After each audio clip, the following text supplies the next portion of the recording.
हम कोई भी दे देते हैं, लाइक जमाल सन्स एंटरप्राइजेस। ठीक है, लीगल नेम भी ये आ गया, टैक्स आईडी आप छोड़ देते हैं, स्ट्रीट ऑफिस एड्रेस कोई भी डाल दें, like office number 111 street number 6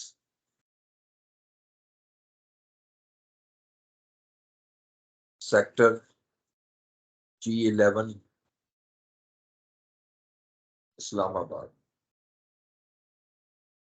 ठीक है जी, जिप 41 जो भी डाल दें, खैर इट्स ओके। ये अदर्स कर देंगे, ये हम पहले भी पढ़ चुके हैं, जो भी फोन नंबर हो ये हम डाल देते हैं। ठीक है जी, email address Jamal sons at gmail.com। ठीक है जी, वेबसाइट डालनी है, वेबसाइट भी आ जाएगी jamalsons.com। अब नेक्स्ट में मूव किया। अब यहाँ पर अब आपने बिजनेस की नेचर लेनी है। ठीक है जी, आप देखें हमारे पास डिफरेंट आ रही है, accounting, advertising, agriculture, art writing वगैरह, ये सारी चल रही हैं। इसमें से हम retail shop and online commerce को सिलेक्ट कर रहे हैं। ठीक है जी, यानी प्रोडक्ट वे। अब यहाँ पर हम पार्टनरशिप ले लेते हैं। पार्टनरशिप के बाद नेक्स्ट करेंगे, हमारा फिजिकल ईयर कब से स्टार्ट हो रहा है। लेट से हम जनवरी से करते हैं, जनवरी से दिसंबर, राइट। क्योंकि इस वक्त मार्च में है हम, तो एंट्री जो है वो हम जनवरी से स्टार्ट करेंगे। और नेक्स्ट किया हमने, एडमिनिस्ट्रेटिव पासवर्ड आपने लगाना है तो आप लगा सकते हैं, मैं इसको इग्नोर कर रहा हूँ, ये ऑप्शनल होता है। उसके बाद नेक्स्ट मूव करें तो ये आपकी फाइल सेव करेगा।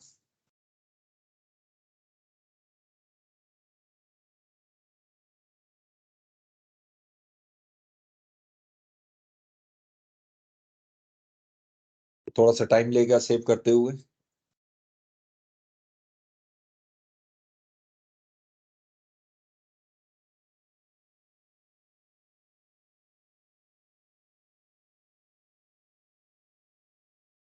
ओके, अच्छा, अब इसमें नेक्स्ट करते हैं जी। Next, do you sell services products, both product and services. अब हम प्रोडक्ट को सिलेक्ट करेंगे।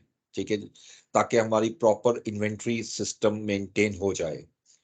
How will you enter your sales in quick books, record each sales individually, record only summary of your daily or weekly sales, or use quick books point of sale. देखिए हमारा जो पहला feature है वो frequently use होता है अगर हर transaction करनी है। अगर आप ये चाहते हैं कि समराइज ट्रांजैक्शन करें तो सेकंड को सिलेक्ट कर लें। और पॉइंट ऑफ सेल जो है ना, क्विक बुक्स का अपना भी पॉइंट ऑफ सेल है। ठीक है, तो उसको भी यूज कर सकते हैं, लेकिन मैं इसको यूज करूंगा, इंडिविजुअली सेल्स को रिकॉर्ड करेंगे। Do you charge sales tax, yes हम बिल्कुल चार्ज करेंगे। अच्छा, do you want to create estimate in quick books, क्या एस्टिमेट जनरेट करेंगे। अब हम इसको अब पहले हमने यस किया था, अब नो करेंगे। जरा दोनों चीजें देख लें। Do you want to track sales order before your invoice to customers, yes हम पहले सेल ऑर्डर बनाएंगे, कंट्रोल सिस्टम होता है कि पहले हम सेल ऑर्डर बनाएं। Do you want to use billing statement in quick books, billing statement yes हम कर देते हैं। Progress invoicing, yes progress invoicing भी हम क्लिक कर देंगे। Do you want to keep track of your bill, oh yes. Do you want track in inventory, in track inventory in quick books, ये सबसे इंपॉर्टेंट फीचर है जो मैं आपको बता रहा हूँ कि इसको आपने यस करना है। उसके बाद track time in quick books, इसकी हमें जरूरत नहीं है। अच्छा, अब वो कहता है जी एम्प्लॉयज, इसको भी इग्नोर कर दें फिलहाल। नेक्स्ट आइएगा चार्ट ऑफ अकाउंट्स में। अब बिगनिंग ऑफ, वो कह रहा है किस डेट को आपने फर्स्ट डे है आपके बिजनेस का। लाइक हम कहते हैं जी हमारा आज 21 मार्च है, ये हमारा फर्स्ट डे है, यानी ये नया बिजनेस है तो ये फर्स्ट डे है। ठीक है जी, नेक्स्ट किया हमने। अब यहाँ ओपनिंग बैलेंस की तरफ नहीं आऊंगा मैं, इसमें सारी ट्रांजेक्शन्स जो है वो एंटर करता हूँ। ठीक है जी, जैसे एक बिजनेस स्टार्ट होता है। अच्छा, अब ये चार्ट ऑफ अकाउंट तो हम बाद में इसको करेक्ट करेंगे, इसको यहीं छोड़ देते हैं नेक्स्ट में, और गो टू सेटअप।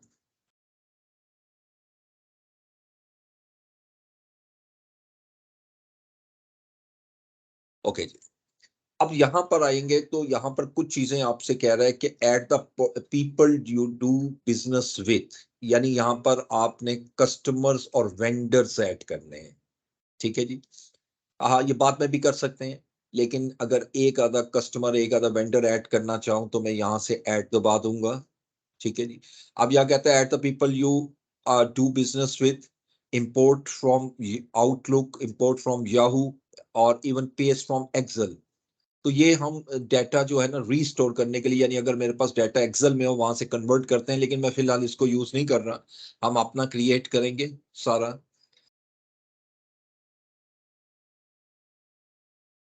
ओके। अब यहाँ पर आप अगर स्क्रीन देखो जनरल की तो आपको उससे डिफरेंट नजर आएगी जो हमने पहले पढ़ा था। ठीक है। यहाँ पर जरा डिफरेंट किस्म की आपको स्क्रीन नजर आ रही है। सेल, अब यहाँ से देखें, estimate, sales order, create invoice, receive payments, create sales receipts, यानी ये सारे के सारे फीचर्स हमें यहाँ पर नजर आ रहे हैं। अच्छा। अब आप इसके बाद सबसे पहला काम उसी तरीके से हम चार्ट ऑफ अकाउंट्स में जाते हैं, और चार्ट ऑफ अकाउंट्स में देखें अब हमारे पास इन्वेंट्री एसेट आ रहा है सबसे पहले। ये मेन अकाउंट सारे बने हुए हैं। हम इसके मुताबिक इसको चेंज करेंगे। देखें, हम ये चाहते हैं कि हम एक ऐसा बिजनेस लें जहां पर डिफरेंट टाइप्स ऑफ इन्वेंट्री हैं, डिफरेंट क्लासेस हैं, ताकि हर एक की प्रॉफिटेबिलिटी को हम सेपरेटली मैयर कर सकें। तो मैं इन्वेंट्री अकाउंट को एडिट कर देता हूं, इसका नाम इन्वेंट्री एसेट की बजाय मैं इन्वेंट्री, बस सिंपली इन्वेंट्री रख देता हूं। ठीक है जी। अब मैं इसी में न्यू अकाउंट ओपन करना चाहता हूं, यानी ये जो इन्वेंट्री, एक दफा फिर देखिएगा, ये इन्वेंट्री अकाउंट आपने ओपन किया, अदर करंट एसेट्स में आता है ये आपका। मैं यहीं पर एक न्यू अकाउंट ओपन करना चाहता हूं, सब अकाउंट। ठीक है जी। और यहां से क्लिक करूंगा अदर करंट एसेट्स, और कंटिन्यू किया, और यहां पर मैं अकाउंट ले रहा हूं इन्वेंट्री ऑफ स्टेशनरी आइटम्स, यानी स्टेशनरी आइटम्स मैंने कुछ सिलेक्ट की, सब अकाउंट ऑफ इन्वेंट्री। ठीक है। यानी अब हम दो तीन क्लासिफिकेशन बना लेते हैं। ठीक है, हमारा एक स्टोर है जिसमें हम जनरल आइटम्स भी रख रहे हैं, स्टेशनरी भी आइटम्स भी रख रहे हैं, और इसके अलावा हम तीसरी कैटेगरी जो है वो डिफरेंट, हम आइसक्रीम्स वगैरह या इस तरह की कोई चीज रख सकते हैं। तो दो तो कम से कम हम क्रिएट करें। तो ये सेव किया, ये देखिए मैंने इसको सब अकाउंट बनाया इन्वेंट्री का, सेव एंड न्यू किया। एक और ले रहा हूं मैं, इन्वेंट्री ऑफ जनरल आइटम्स, सब अकाउंट सेलेक्ट किया, सब अकाउंट ऑफ इन्वेंट्री, और save and close.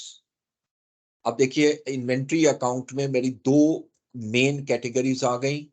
General items की इन्वेंट्री कितनी है मेरे पास, स्टेशनरी आइटम्स की इन्वेंट्री कितनी है। ठीक है जी। इसी तरह एक्यूमुलेटेड डेप्रिसिएशन मेन हेड है। अब एक्यूमुलेटेड डेप्रिसिएशन मुख्तलिफ एसेट की हो सकती है, फर्नीचर की भी, आ, और भी जो भी एसेट आप ले रहे हैं। मिसाल के तौर पे एक सिंपल शॉप भी देख लें तो हमारा सबसे मेजर एसेट जो है वो फर्नीचर एंड फिक्सचर है। मैं ये चाहता हूं कि आपका एक मेन अकाउंट आ जाए, प्रॉपर्टी प्लांट एंड इक्विपमेंट, उसके अंदर हम डिफरेंट एसेट्स क्रिएट करते हैं, उस एसेट्स की कॉस्ट और एक्यूमुलेटेड डेप्रिसिएशन लेंगे। ये तीन हेड तक मूव हो जाएगा, यानी तीन लेवल तक जाएगा। अब देखिए इसको कंट्रोल ई किया मैंने,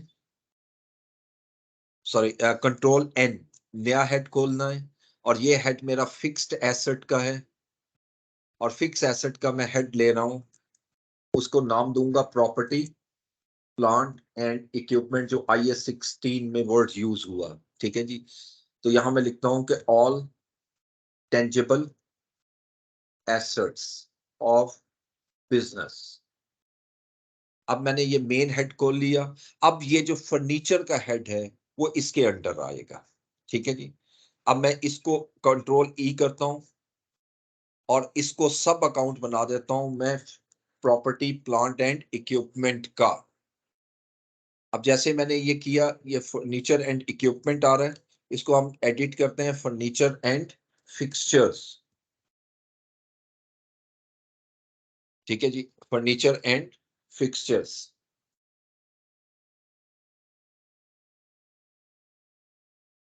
अब ये उसका सब अकाउंट आ गया। अब मैं चाहता हूं कि फर्नीचर एंड फिक्सचर के अंदर भी दो हेड आ जाए, एक उसकी कॉस्ट ऑफ फर्नीचर और एक उसकी क्यूमुलेटेड डेप्रिसिएशन। मैं कंट्रोल एन करूंगा फिक्स एसेट, और यहां मैं लेता हूं कॉस्ट ऑफ फर्नीचर, और इसका सब अकाउंट मैंने सिलेक्ट किया फर्नीचर एंड फिक्सचर।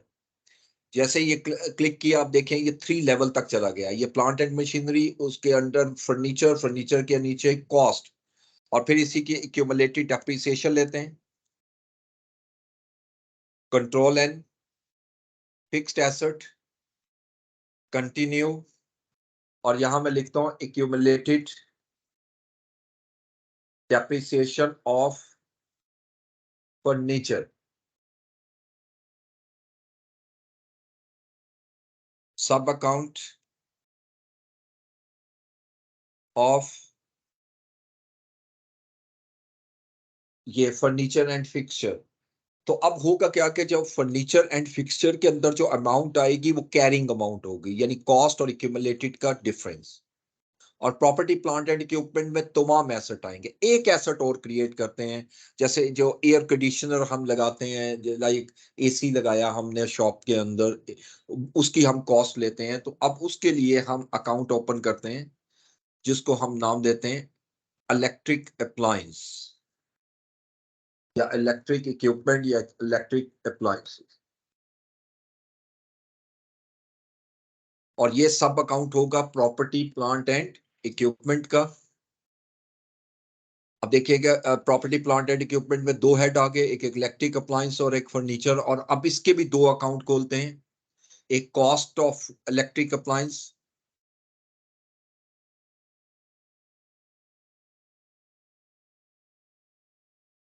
सब अकाउंट ऑफ इलेक्ट्रिक अप्लायंस। ठीक है जी, ये उसके अंडर आ गया। अब इसकी एक्यूमुलेटेड डेप्रिसिएशन अकाउंट खोलेंगे, कंट्रोल एन करके। शॉर्ट कीज को याद रखिएगा, कंट्रोल एन होता है नया, कोई भी नया फंक्शन परफॉर्म करने के लिए। अब मैं लिखता हूं accumulated depreciation of electric appliance, और सब अकाउंट ऑफ इलेक्ट्रिक अप्लायंसेस। अब आपको ये 3 लेवल का चार्ट ऑफ अकाउंट्स में एक प्रॉपर नजर आ रहा है कि प्रॉपर्टी प्लांट एंड इक्विपमेंट आ रहा है, उसके अंदर इलेक्ट्रिक अप्लायंस, उसकी कॉस्ट एक्यूमुलेटेड डेप्रिसिएशन, फर्नीचर उसकी एक्यूमुलेटेड डेप्रिसिएशन। अब ये जो एक्यूमुलेटेड डेप्रिसिएशन का हेड है, इसको मैं डिलीट कर देता हूं। और डिलीट करने के लिए जो शॉर्ट की हम यूज करते हैं वो कंट्रोल डी है। अब मैंने कंट्रोल डी किया तो वो लाजमन पूछेगा, are you sure you want to delete this account. हमने कहा जी हाँ जी ओके, ये डिलीट कर दो। अब ये डिलीट हो गया। अब यहाँ पे सिक्योरिटी डिपॉजिट आ रही है, ये बिल्कुल होता है, लेकिन इसके साथ एसेट कवर्ड हम हटा देते हैं। ये जो हम बिल्डिंग लेंगे या शॉप लेंगे, उस पे जो रेंट पे करेंगे, सिक्योरिटी जब डिपॉजिट करवाएंगे, ये वो सिक्योरिटी डिपॉजिट आ गई अदर एसेट्स। ठीक है। सेल्स टैक्स पेएबल अकाउंट जो है ये बिल्कुल आएगा, इसी तरह रहने दें। ओपनिंग बैलेंस ऑफ इक्विटी भी ठीक है। अब यहाँ पार्टनर ए और पार्टनर टू, ठीक है जी। अब मैं पार्टनर ए का जो कैपिटल है, अब यहां पर भी अब इसी तरह 3 लेवल्स में मैं ले जा सकता हूं। लाइक मैं पहले ओपन करता हूं एक अकाउंट, और ये अकाउंट होगा ऑनर्स इक्विटी में, और इसका एक हेड ओपन करूंगा कैपिटल अकाउंट।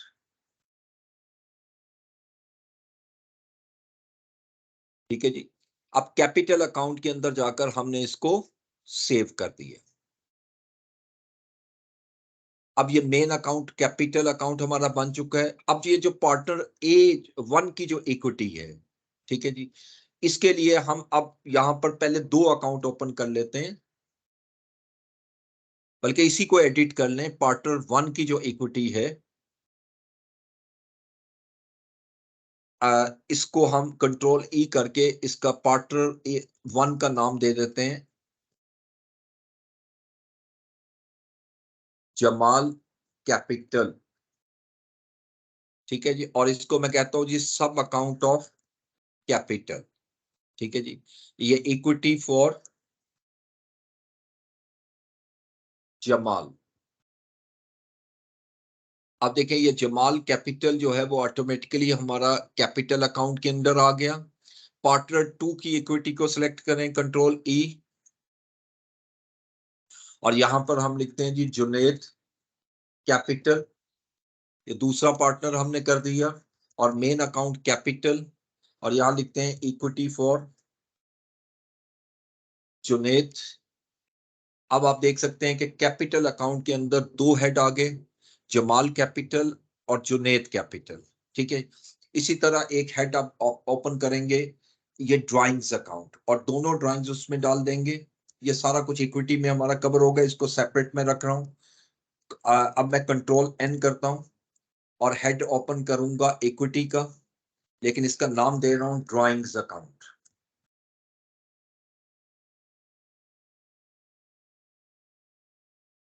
ये मेन अकाउंट आ गया। अब ये जो पार्टनर 1 की ड्राइंग्स है, इसको एडिट करते हैं, और यहां लिखूंगा मैं Jamal drawings, sub account of drawings account, money takes over out by the of the business by Jamal. अब देखें ये जमाल की ड्राइंग्स इसके अंडर आ गई। पार्टनर 2 लीजिएगा, और यहां मैं लेता हूं जी पार्टनर 2 में, सॉरी पार्टनर 2 में यहां लिखता हूं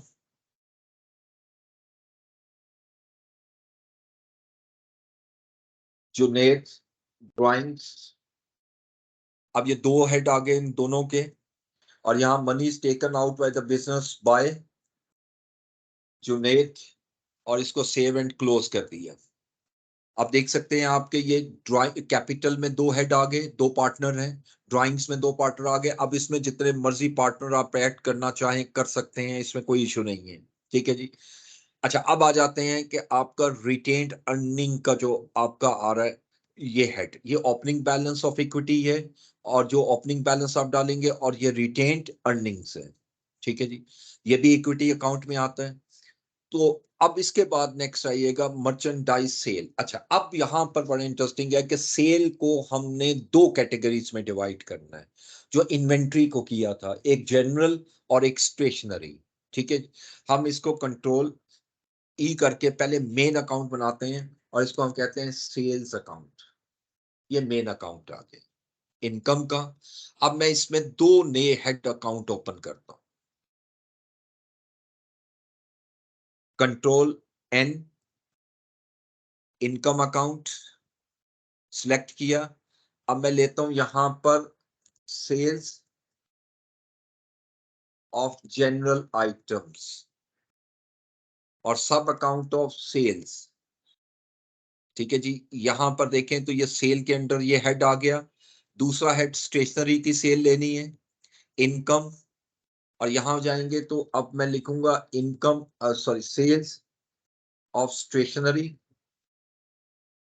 सब अकाउंट ऑफ सेल्स। अब सेल्स अकाउंट में देखें तो ये दो हेड हमारे ऑलरेडी क्रिएट हो चुके हैं। अब इसमें एक सेल्स डिस्काउंट भी आ रहा है, राइट। अब सेल डिस्काउंट जो है वो हम इसको सब अकाउंट बनाएंगे, किसका, सेल्स अकाउंट का, ताकि ये दोनों के टोटल में से इसको लेस कर दे। ये सेल्स डिस्काउंट हमने सेल्स में से माइनस करना है, यानी ये सेल और ये सेल दो प्लस होकर ये माइनस हो जाएगा, ठीक है। अच्छा, अब ये अगला हेड देखें तो कॉस्ट ऑफ गुड्स सोल्ड का आ रहा है, इसमें लिखा आ रहा है मर्चेंडाइज अकाउंट फी। हमें ये हेड नहीं चाहिए, हम इसका हेड का नाम ही ये देंगे कॉस्ट ऑफ गुड्स सोल्ड, ठीक है। और ये मेन अकाउंट है, तो हम यहां लिखेंगे जी कॉस्ट ऑफ मर्चेंडाइज सोल्ड। अच्छा, अब इसमें भी इसी तरीके से दो हेड ओपन करने हैं, एक आपने सीजीएस ओपन करना है जनरल आइटम्स का, और एक आपने सीजीएस करना है स्टेशनरी का। एक रूल याद रखिएगा, अगर आप प्रॉफिटेबिलिटी सेगमेंट वाइज लेना चाहते हैं तो सबसे बेहतरीन तरीका ये होता है कि जितने भी क्लासेस क्रिएट कर रहे हैं, जैसे ये क्लासेस हैं जनरल स्टेशनरी या सेगमेंट्स हैं, उन सेगमेंट का सेल का हेड भी डिफरेंट हो, उन सेगमेंट का कॉस्ट ऑफ गुड्स सोल्ड का भी हेड डिफरेंट हो, उस सेगमेंट का आपकी इन्वेंट्री अकाउंट भी डिफरेंट, क्योंकि ये तीन चीजें एक दूसरे से इंटर रिलेट करती हैं। जब आप गुड्स बाय करते हैं, इस इंटेंशन के लिए आप सेल करेंगे तो वो इन्वेंट्री में मूव करता है, और जिस वक्त इन्वेंट्री से आप इसको सेल करेंगे तो ये सेल में कन्वर्ट होगा, तो इन्वेंट्री से माइनस हो जाएगा, तो और वो cost of goods sold generate कर देगा। इसलिए तीन हेड हम बनाएंगे। अब यहां पर मैं सीजीएस अकाउंट ले रहा हूं जो यहां पे नजर नहीं आ रहा, तो इस लिस्ट में होगा cost of goods sold. Continue करेंगे और यहां मैं लिखता हूं सीजीएस ऑफ जनरल आइटम्स, सब account of cost of goods sold. ये पहला हेड आ गया। फिर अगेन कंट्रोल एन किया और यहां से सीजीएस सिलेक्ट किया, कंटिन्यू कीजिएगा और यहां पे हम लिखते हैं सीजीएस ऑफ स्टेशनरी आइटम्स, सब account of cost of goods sold. तो अब आप देख सकते हो सेल के भी मेरे दो अकाउंट हो गए, कॉस्ट ऑफ गुड्स सोल्ड के भी हो गए और इन्वेंट्री के भी। अब इसके बाद अगर आप देखें तो ये सारे एक्सपेंसेस आ रहे हैं। अच्छा, इन एक्सपेंसेस को हम डिफरेंट कैटेगरीज में डिवाइड कर लेते हैं। लाइक ऑपरेटिंग एक्सपेंसेस में हम यानी मेन हेड ले लेते हैं हम सेलिंग एक्सपेंस, सेलिंग डिस्ट्रीब्यूशन और एडमिनिस्ट्रेटिव एक्सपेंस, और उसके बाद हम क्लासिफिकेशन कर देंगे कौन सा किसके अंडर आना चाहिए। तो कंट्रोल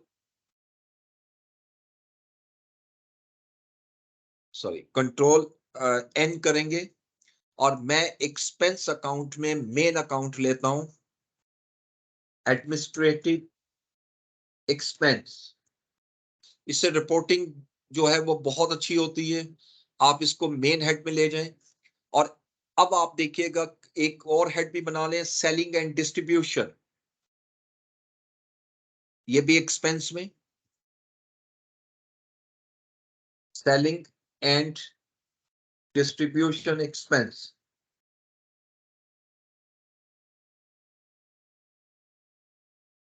ये मेन अकाउंट आ गए। अच्छा, अब लिस्ट में आइएगा एडवर्टाइजिंग एंड प्रमोशन। एडवर्टाइजिंग मेरा सेलिंग एक्सपेंस होता है, इसलिए मैं इसको एडिट करता हूं और इसको सब अकाउंट बना देता हूं मैं सेलिंग एंड डिस्ट्रीब्यूशन। तो ये ऑटोमेटिकली उनके हेड्स के अंडर आते चले जाएंगे। अगला हेड आपका ऑटोमोबाइल एक्सपेंस है। अभी फिलहाल हम स्टार्ट ले रहे हैं। लाइक हम एक फिक्स एसेट व्हीकल का भी क्रिएट कर सकते हैं ताकि डिलीवर कर सकें। हम स्टॉक को किसी क्लाइंट के पास डिक्लेयर करना डिलीवर करना चाहें वो कर सकते हैं, तो उस सूरत में ये एक्सपेंस आएगा। लेकिन फिलहाल मैं इसको अभी डिलीट करता हूं। बैंक सर्विस चार्जेस जो है ये फाइनेंशियल चार्जेस में कवर होंगे, इसलिए इसको छोड़ देते हैं। कंप्यूटर एंड इंटरनेट एक्सपेंस जो है ये हमारा एडमिनिस्ट्रेशन में आ जाएगा, इसको हमने एडमिनिस्ट्रेशन में ट्रांसफर कर दिया। इसके अलावा डेप्रिसिएशन, चूंकि हमारे पास जो हेड्स हैं वो सारे ऑफिस से रिलेटेड हैं यानी शॉप से रिलेटेड है, मैं इसकी जितने भी डेप्रिसिएशन है मैं इसको एडमिनिस्ट्रेटिव में ट्रांसफर कर देता हूं। उसके बाद इंश्योरेंस एक्सपेंस है, इसको हमें जरूरत नहीं है, मैं इसे डिलीट करता हूं। इंटरेस्ट एक्सपेंस भी फाइनेंशियल चार्जेस में आएगा। ये जेनिटोरियल एक्सपेंस, जैसे जो आप क्लीनिंग एक्सपेंस पे कर रहे हैं, ये भी हमारे एडमिन शॉप क्लीनिंग के लिए आप जो पे कर रहे हैं, इसको भी हम एडमिनिस्ट्रेशन में ट्रांसफर कर देते हैं, जेनिटोरियल एक्सपेंसेस को भी। देन फिर मील्स एंड एंटरटेनमेंट, जिसको रिफ्रेशमेंट भी कहते हैं, ये हम इसको हम कहते हैं जी का हम जो रिफ्रेशमेंट दे रहे हैं वो कस्टमर्स को चूंकि दे रहे हैं, तो ये सेल्स प्रमोशन के लिए है, इसलिए मैं इसको डिस्ट्रीब्यूशन में डालता हूँ। ठीक है, लेकिन ये एडमिनिस्ट्रेशन भी हो सकता है, लेकिन मैं इसको स्पेसिफिकली इस नेचर ऑफ बिजनेस को माइंड में रखते हुए सेलिंग एंड डिस्ट्रीब्यूशन को ज्यादा प्रेफर कर रहा हूँ।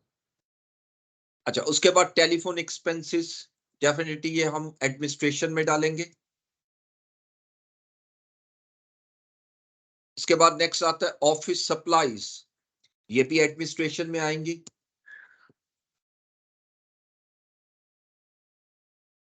ये सारे उसके अंदर आ रहे हैं। प्रोफेशनल फी, ये भी हम एडमिनिस्ट्रेशन में चार्ज करेंगे।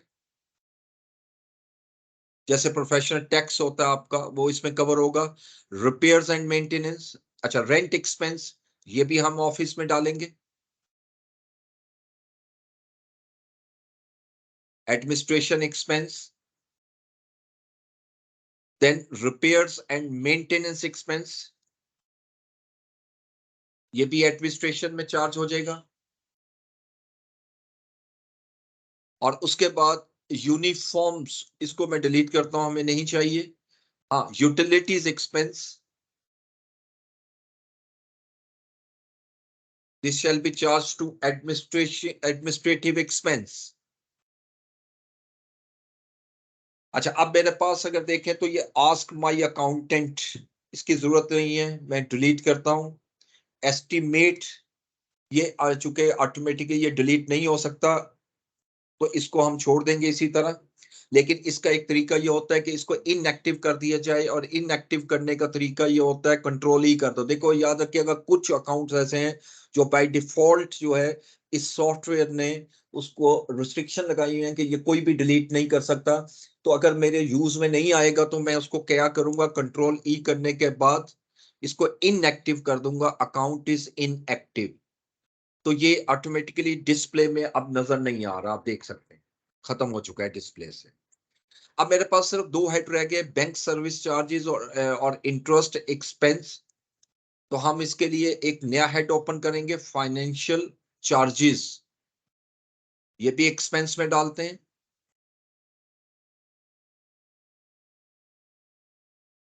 फाइनेंशियल चार्जेस, ये मेन अकाउंट आ गया। और ये जो दो हेड रह गए हैं मैं इसमें ट्रांसफर कर देता हूं, bank service charges financial charges में गए। और सेकंड, इंटरेस्ट एक्सपेंस जो है वो भी मेरा फाइनेंशियल चार्जेस में ट्रांसफर हो गया। ठीक है जी। अब ये सारे मेरे प्रॉपर हेड ऑफ अकाउंट्स बन चुके हैं, जो कि सब अकाउंट की फॉर्म में आ रहे हैं। तो सबसे पहला टास्क, जैसे हमने पहले भी पढ़ा था कि पहला टास्क ये होता है कि आप बेसिक लेवल पे चार्ट ऑफ अकाउंट्स क्रिएट कर लें। अच्छा, अब इसमें जब भी आपको न्यू आइटम कोई आती है, अब लेट से आप बिजनेस को और एक्सपेंड करते हैं फ्यूचर में, और आप इन्वेंट्रीज जो है वो तीसरे सेगमेंट की ऐड कर लेते हैं, जैसे इलेक्ट्रॉनिक आइटम सेल कर रहे हैं तो आप इन्वेंट्री ऑफ इलेक्ट्रॉनिक्स भी कर सकते हैं, इन्वेंट्री ऑफ लॉ भी कर सकते हैं, बेशुमार आप इसमें हेड ऑफ अकाउंट जो है वो क्लासिफाई कर सकते हैं। अब ये मैंने ऐसा क्यों किया, अब आपको यहां से आइटम समझ में आएगा। When I will create the items and services, ठीक है, मैं आइटम्स एंड सर्विसेज में जाता हूं। देखिए यहां पर आपकी कुछ आइटम्स नजर आ रही हैं। कंसाइनमेंट आइटम, ये नॉन इन्वेंट्री पार्ट है, इसको डिलीट कर दें, जरूरत नहीं है। नॉन इन्वेंट्री आइटम, ये भी मुझे जरूरत नहीं है, मैंने इन्वेंट्री आइटम क्रिएट करनी है। हाँ, लोकल सेल्स टैक्स, ये बिल्कुल अप्लाई होगा, इसको कंट्रोल ई करते हैं। ये इसका नाम हमने दे दिया जीएसटी, जनरल सेल्स टैक्स। ठीक है जी। और इसको हम फेडरल सेल्स टैक्स का नाम देते हैं। और टैक्स रेट हमारा अब 18% है। ठीक है, और इससे आगे मैं एल का वर्ड लिख देता हूं, यानी मींस ऑन लोकल आइटम्स, यानी ये सेल टैक्स आपका लोकल आइटम्स का है 18%। अब इसके लिए आप हेड ऑफ अकाउंट करेंगे, टैक्स एजेंसी क्रिएट करेंगे, वेंडर, यानी ये टैक्स आपने किसको पे करना है, तो मैं यहां पर वही एक वेंडर क्रिएट करता हूं, फेडरल बोर्ड ऑफ रेवेन्यू। बाकी जो रेगुलर वेंडर है वो हम बाद में क्रिएट करेंगे। ओपनिंग बैलेंस कोई नहीं डालेंगे आप इसमें, कंपनी नेम की कोई जरूरत नहीं, क्योंकि ये तो सिंपल एफबीआर है, इसको मैं ओके कर देता हूं। ये एफबीआर क्रिएट हो चुका है मेरा जनरल सेल्स टैक्स में, यानी अब इसका जितना सेल टैक्स में पे करूंगा वो ऑटोमेटिकली जनरल सेल्स टैक्स में कवर हो जाएगा।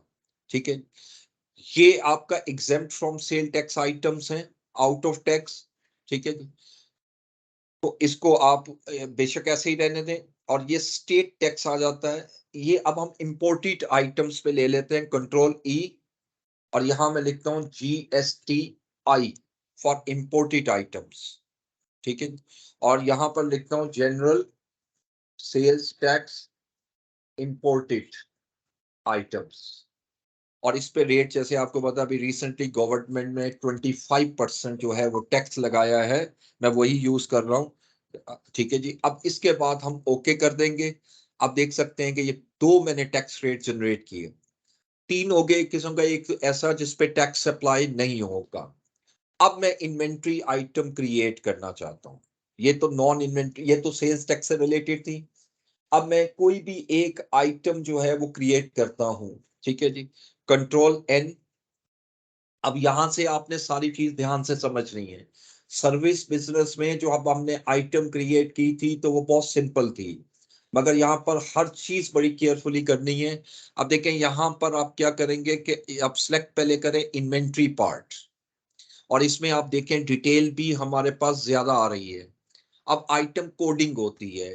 ठीक है जी, अब आइटम कोडिंग है, आप इसकी कोडिंग जैसे मर्जी कर सकते हैं, ये कंपनी के अपने बिजनेस की नेचर पे डिपेंड करता है। लाइक हम बेसिकली अब जैसे पेपर में लेना चाहता हूँ, पेपर रिम। ठीक है जी, तो मैं A4, आप इसको लिखता हूँ रिम A4 साइज। ठीक है जी, ये मैंने सिलेक्ट कर लिया। अच्छा, उसके बाद मैन्युफैक्चरिंग पार्ट नंबर कोई है तो आप लिख दें। मैयर, अगर आपने यूनिट मैयर करना है तो वो भी आप एनेबल करना है तो आइटम लिख दें कि कौन सा यूनिट है, सिंगल यूनिट है या मल्टीपल यूनिट है। ठीक है, फिलहाल मैं इसको नहीं ले रहा, ये मैन्युफैक्चरिंग में ज्यादा यूज होगा। Description of purchase transaction. ठीक है, तो हम लिखते हैं जी कि ream, paper ream A4 size, AA, that is the name of the company. ठीक है जी, सेल में भी आएगा। अच्छा, अब इसकी कॉस्ट, लाइक मैं कहता हूँ जी इसकी कॉस्ट इस वक्त 1250 रुपीज है, यानी 1250 में हम इसको बाई करेंगे। अब इसके लिए कॉस्ट ऑफ गुड्स सोल्ड का हेड सिलेक्ट जरूर करना है। ये cost of goods sold stationery item में आएगा। ठीक है जी, ये आप स्टेशनरी में ले जाओगे। अब यहां पर आप प्रेफर्ड वेंडर, कि आप किससे बाई कर रहे हो। ठीक है जी, तो हम यहां पर एक वेंडर ऐड करेंगे और इसके कॉन्टेक्स्ट में, और हम लिखते हैं जी Nishat paper mills, let's say. ठीक है जी, अब यहां पर कंपनी नेम भी वही आ गया, निशात पेपर मिल्स। बाकी इंफॉर्मेशन हम वो तो आप सीख चुके हो कि सिंपल सी डालनी है, मैं इसको फिलहाल ओके कर रहा हूं। अब ये देखिएगा कि ये हमने उसको प्रेफर्ड वेंडर कह लिया, लेकिन ये जरूरी नहीं है कि अगर लेट से आप कल को किसी और वेंडर से खरीदते हैं तो ये ऑटोमेटिकली आप उसको चेंज कर सकते हैं। अब यहाँ पर सेल प्राइस लेता हूं, मैं कहता हूं जी कि ये हमारा सेल होगा 1400 रुपीज का। अब ये आपने बताना है कि टैक्सेबल आइटम है या नॉन टैक्सेबल। ठीक है, तो हमने इसको टैक्सेबल सिलेक्ट किया।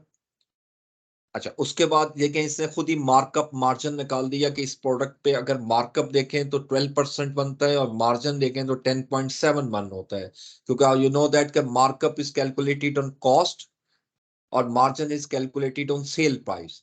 सेम इसी तरह इनकम हेड में भी आप जब सेल्स लिखेंगे तो सेल्स में स्टेशनरी आइटम्स लेंगे, जैसे कॉस्ट ऑफ गुड्स सोल्ड में भी हमने स्टेशनरी आइटम ली थी।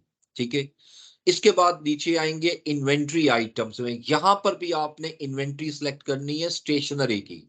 ये याद रखिए क्लास एक जैसी होनी चाहिए, ये ना हो कि सेल उसकी जाती हो स्टेशनरी में, cost of goods sold general में। तो ये जब आइटम्स आपने क्रिएट करनी है ये बहुत केयरफुली करनी है।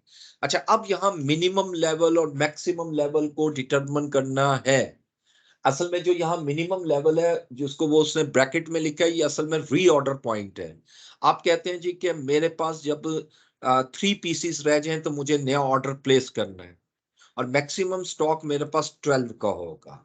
ठीक है, ये वो क्वांटिटी है। अगर आपके पास ओपनिंग बैलेंस है तो यहाँ क्वांटिटी डाल देंगे, वह मैं डिलीट कर दूंगा, लेकिन डाल के दिखाता हूँ तो ये वैल्यू भी कैलकुलेट कर देगा, ये 12,500। ठीक है जी, अब मैंने ओके किया इस पर। जैसे ही ओके किया तो ये एक आइटम मेरी क्रिएट हो चुकी है। अब ये आइटम मेरी बता रही है कि जिसकी 1400 जो है वो उसकी सेल्स प्राइस है, राइट। और इसकी कॉस्ट जो है वो तो ऑब्वियसली हमें मिलेगी आपकी इन्वेंट्री में से। इसी तरह एक आइटम मैं जनरल की क्रिएट करता हूं। इन्वेंट्री पार्ट में आते हैं और यहां मैं लिखता हूं शुगर 1 के, ठीक है जी। मैं लिखता हूं शुगर पैक 1 kg। अब शुगर पैक 1 kg की हम कॉस्ट लिखते हैं जी 70 रुपीज है। अब ये जनरल आइटम है तो सीजीएस में आपने जनरल को सिलेक्ट करना है, राइट। प्रेफर्ड वेंडर, अब जैसे हम कोई भी कंपनी ले लेते हैं, यहां पर अब मैं नया वेंडर ऐड करूंगा और इसमें लिखता हूं मैं राशिद मैन्युफैक्चरिंग कंपनी, ठीक है। बाकी इंफॉर्मेशन तो हम बाद में भी डालते रहेंगे। अच्छा, अब इसकी सेल प्राइस में आइएगा। अब सेल प्राइस लेट से हम कहते हैं 80 रुपीज है, तो इसने मार्कअप मार्जिन इसका शो कर दिया और हम इसको कहते हैं जी कि ये नॉन टैक्सेबल आइटम है, राइट। और इसमें भी इनकम अकाउंट सेल्स लेता हूं जनरल आइटम, और इन्वेंट्री में हम इसको जनरल में सिलेक्ट करेंगे। मिनिमम लेवल जो है, अब चूंकि ये पैक है, एक पैक है, तो हम कहते हैं जी कि हमारे पास 10 kg मिनिमम होना चाहिए। मैक्सिमम मैं खरीदूंगा 25 kg, इससे ज्यादा नहीं होना चाहिए, ठीक है। अब ये दो आइटम्स मैंने आपकी फिलहाल क्रिएट की, एक आपकी जनरल आइटम और एक आपकी सेकंड आइटम जो है वो स्टेशनरी आइटम है, ठीक है। अच्छा, अब मैं एक तीसरी क्लास बनाना चाहता हूं और थर्ड क्लास में मैं आकर चार्ट ऑफ अकाउंट्स में आ जाता हूं, ठीक है जी। और अब मैं इसको कॉस्मेटिक्स ऐड करना चाहता हूं, ठीक है जी, कॉस्मेटिक्स।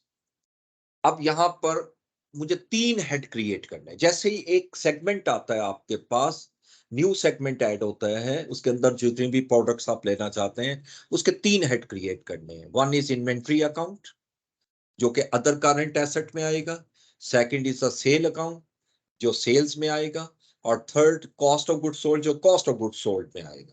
लिहाजा ये 3 अकाउंट ओपन कर रहा हूं। तो सबसे पहले इन्वेंट्री के लिए मैं यहां सेलेक्ट करूंगा अदर करंट एसेट, कंटिन्यू किया यहां पर, और यहां लिखेंगे इन्वेंट्री स्लैश कॉस्मेटिक्स, ठीक है जी। और इसका सब अकाउंट ले लें आप इन्वेंट्री,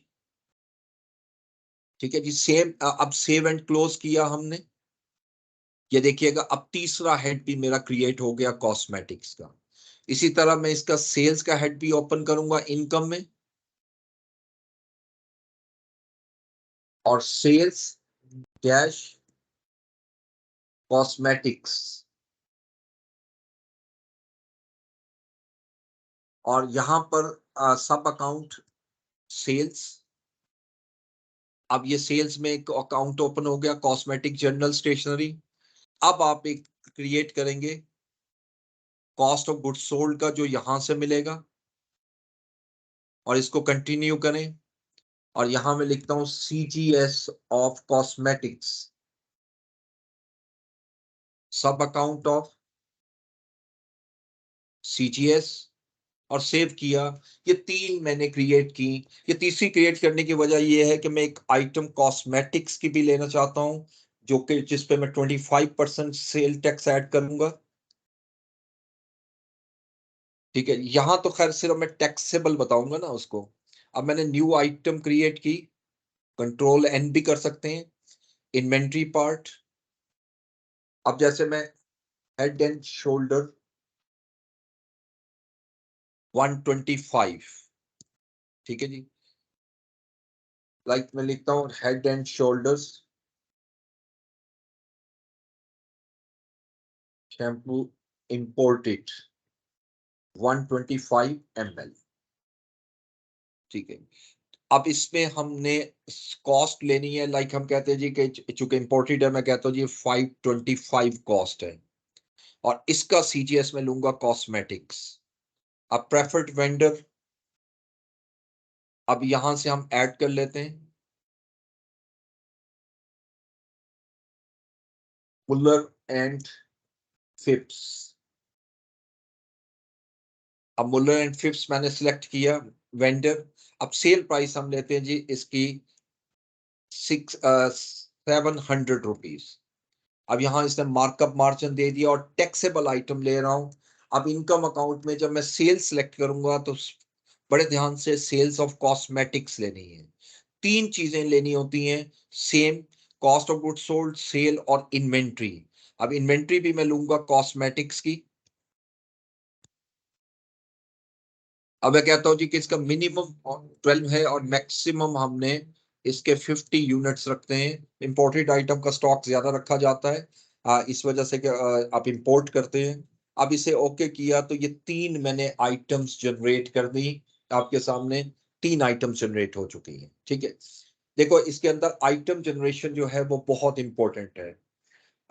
अब मैं इसमें बकायदा आपको कल तक एक असाइनमेंट भेजूंगा। असाइनमेंट का एक डाटा सा भेजूंगा जो आपने एंटर करना है। उसके अंदर कुछ इंफॉर्मेशन होंगी और उन इंफॉर्मेशन के थ्रू आपने इसको डाटा एंटर करना है और तमाम स्टूडेंट्स करेंगे ताकि मैं देख सकूं कि सबकी जो रिपोर्ट्स है उसके अंदर कितनी वेरिएशंस आ रही हैं। एक जैसा डाटा होगा तो वेरिएशंस नहीं आनी चाहिए, ठीक है।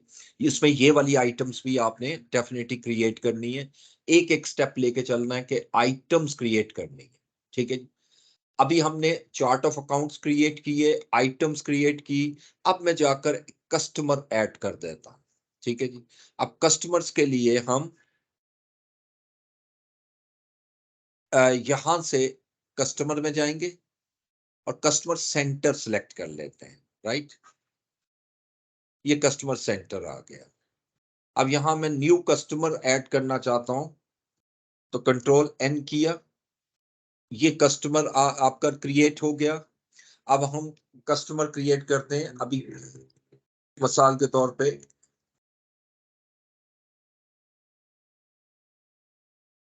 मलिक नवीद। ओपनिंग बैलेंस कोई नहीं डाला हमने। मलिक नवीद।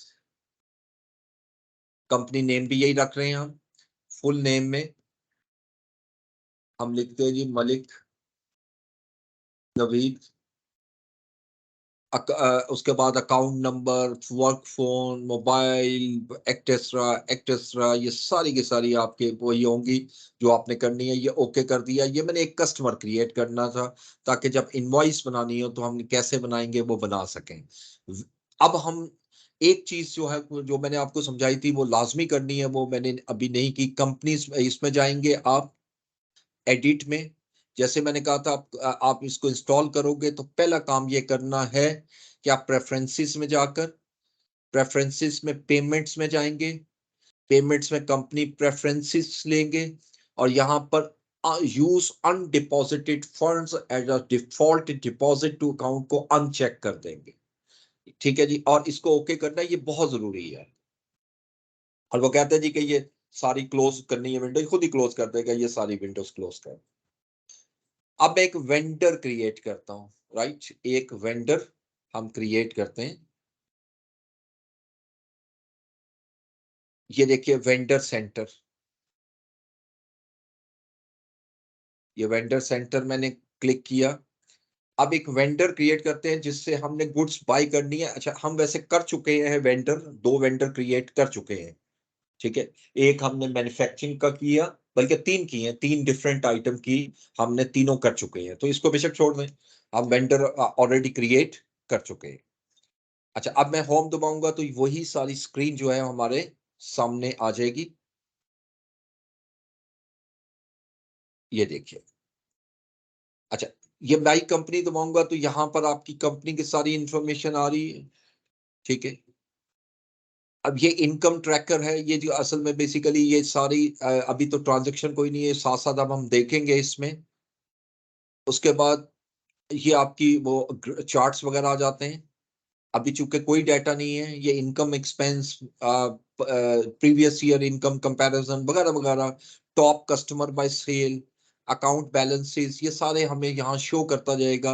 अकाउंटेंट में जाएंगे तो अकाउंटेंट के अंदर भी हमें सारी रिपोर्ट्स बता देगा। तो हम होम में चले जाते हैं जो कि हमने यूज करना है, ठीक है जी।